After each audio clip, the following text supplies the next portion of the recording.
वज़ीर दाखिला जनाब मोहसिन नकवी साहब की आज एक बहुत अहम तकरीर है, बहुत अहम तकरीर, जिसमें उन्होंने ये कहा है उस निज़ाम के बारे में जिसके वो वज़ीर दाखिला हैं, कि ये निज़ाम कल सड़ गया है और इसको अब तब्दील होना पड़ेगा और इस निज़ाम को 10 साल भी चलाते रहें तो कोई नतीजा नहीं निकलेगा। कुछ लोगों को उन्होंने डायरेक्ट हिट किया है और ये कहा है कि लैपटॉप देने से कोई फ़र्क नहीं पड़ता। और एक मिसालिया जो कि कॉकरोच का है, मिसालिया जो कि हमसाया मुल्क में स्टूडेंट्स का एहतजाज हुआ था, उसको उन्होंने ये कहा है कि अगर कॉकरोच निकल के आ गए तो ये हर चीज़ को अपनी लपेट में ले लेंगे। इसके अलावा उन्होंने और बहुत सारी बातें की हैं और जिन बातों से और बहुत से सूबे बनाने की बात की है। बहुत अरसे से मैंने ये एक फ़ैसला किया है कि सियासी मामलात के अंदर मैं गुफ्तगू अपने व्लॉग्स वगैरह में नहीं करूँगा और उसकी रीज़न सिर्फ़ ये है, वैसे कोई हर्ज नहीं है बात करने का क्योंकि हम सब इसी माहौल में रहते हैं। लेकिन मैंने ये सोचा कि हम ये जो दूसरा काम कर रहे हैं, ख़ास तौर पर आजकल ये पेरेंटिंग के सिलसिले में उसने अपनी को कोशिशों को बहुत बढ़ाया हुआ है। फैमिली लाइफ़ के अंदर उसकी तरबियत और तालीम के कोशिशों में उसको बहुत ज़्यादा हमने अल्हम्दुलिल्लाह ऑर्गनाइज़ स्ट्रक्चर्ड किया हुआ है। तो इसलिए मैंने सोचा कि तवज्जो एक तरफ रखी जाए। लेकिन मेरा पूरा इनबॉक्स भरा हुआ है मेरे दोस्तों की तरफ से कि आप इस मौज़ू पर कोई ना कोई बात करें, कोई ना कोई तबसरा करें। आखिर 70 साल से एक निज़ाम चल रहा है। तो अचानक एक बहुत ही ज़िम्मेदार आदमी ये कहे कि ये निज़ाम जो है इसको लपेटना पड़ेगा और जमहूरियत की बहुत सी ऐसी शक्लें हैं, तो उन शक्लों में से कोई एक शक्ल होनी जमहूरियत में रहते हुए एक शक्ल होनी चाहिए। तो इस सारे में आपकी क्या राय और तबसरा है?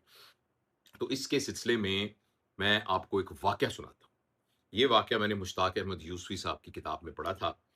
उन्होंने ये बताया कि एक दफ़ा एक चिड़ियाघर में जिसमें पहले कभी कोई कैंगरू नहीं होता था, ऑस्ट्रेलिया से कैंगरू लाया गया। और वो कैंगरू जब आया तो किसी को नहीं पता था कि इसका पिंजरा कैसा होना चाहिए, इसके खाने-पीने का क्या सिलसिला है, इसकी ताकत कितनी है, ये कितनी जंप कर सकता है। तो इस चीज़ का उनको अंदाज़ा नहीं था। और अगले दिन ही उन्होंने देखा कि वो कैंगरू चिड़ियाघर से बाहर जो बाज़ार था, वो वहाँ बाज़ार में फिर रहा था। तो ख़ैर वो उन्हें बड़ी तशवीश हुई। उन्होंने बड़ी मुश्किल से उसको दोबारा पकड़ा और पकड़ के उसको अंदर लेके आए और उनको ख़्याल आया कि दीवारों को थोड़ा ऊँचा करना पड़ेगा, क्योंकि अदरवाइज़ तो ये कैंगरू अंदर कंट्रोल नहीं रहेगा। तो उन्होंने दीवारों को 2 फुट ऊँचा कर दिया। दीवारों को 2 फुट ऊँचा करके उनका ख़्याल था कि अब यहाँ का निज़ाम बिल्कुल ठीक हो चुका है और अब ये जो कैंगरू है, ये अब अंदर ही रहेगा।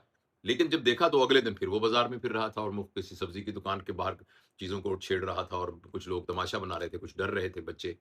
तो उन्होंने फिर बड़ी मुश्किल से उसको काबू किया, काबू करके दोबारा उन्होंने चिड़ियाघर में सोचा और कहा कि अब इस निज़ाम को बेहतर किया जाए। तो उन्होंने दीवार को 2 फुट मज़ीद ऊँचा कर दिया। 2 फुट ऊँचा करने के बाद वो बड़े मुतमईन हो गए कि अब ये चिड़ियाघर का निज़ाम ठीक हो गया है और वो लेकिन हैरानी की बात ये है कि अगले दिन कैंगरू फिर बाहर फिर रहा था। तो इस दफ़ा जो है वो बहुत उन्होंने मुश्किल से उसको पकड़ा और साथ उन्होंने एक इजलास बुलाया और कहा कि भई कुछ करना चाहिए, इस निज़ाम को बेहतर करना चाहिए, ये तो कैंगरू बार-बार बाहर आ जाता है। तो उन्होंने ये किया कि इस दफ़ा दीवार को 4 फुट ऊपर कर दिया और 4 फुट ऊपर करने के बाद जब वो मुतमईन हो गए कि अब निज़ाम बेहतर हो गया है, तो हुआ ये कि अगले दिन कैंगरू फिर बाहर फिर रहा था। वो कैंगरू को पकड़ के ले आए अंदर चिड़ियाघर में बड़ी मुश्किल से और अब एक इजलास बैठा कि अब क्या किया जाए, अब इस निज़ाम के बारे में क्या किया जाए। किसी ने कहा इस दीवार को 6 फुट ऊपर कर दिया जाए, किसी ने कहा कि इसके ऊपर जो है इलेक्ट्रिक करंट लगा दिया जाए, किसी ने कहा कि कोई ऐसी बाड़ लगा दी जाए कि जो ज़रा खारदार हो, लिहाज़ा मुख्तलिफ़ किस्म की तजावीज़ पेश की गईं। तो अंदर जो कैंगरू था, इतने दिनों में उसकी दोस्ती एक ज़राफ़ से हो गई थी। तो ज़राफ़ ने कैंगरू से ये कहा कि मुझे पता नहीं है कि तुम कितने ताकतवर हो, तुम्हारा क्या अंदाज़ा है कि ये दीवार को कितना ऊँचा कर लेंगे तो तुम बाहर नहीं निकल सकोगे? तो कैंगरू ने उसकी तरफ देख कर कहा, देखो भाई ज़राफ़, ये दीवार को चाहे आसमान तक ले जाएँ, लेकिन जब तक जो मेन दरवाज़ा है वो बंद नहीं करेंगे, उस वक़्त तक मैं चिड़ियाघर से बाहर सड़क पर निकल जाया करूँगा। शुक्रिया।